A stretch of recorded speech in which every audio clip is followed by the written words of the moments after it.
स्वागत है आपका एक और नई वीडियो में। इस वीडियो में हम जानेंगे पीएसएन का फुल फॉर्म अर्थात पीएसएन का पूरा नाम क्या होता है। तो बिना टाइम वेस्ट किए इस वीडियो को भी शुरू करते हैं। PSN full form P processor, S serial, N number. तो पीएसएन का फुल फॉर्म हो जाएगा प्रोसेसर सीरियल नंबर।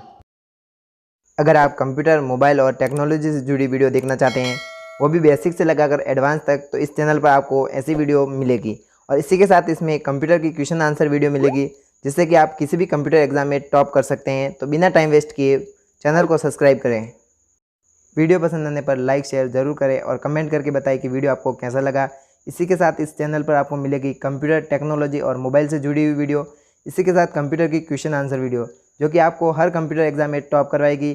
तो तब तक के लिए सीखते रहिए ऐसा इंडिया के साथ। वीडियो देखने के लिए आपका दिल से धन्यवाद।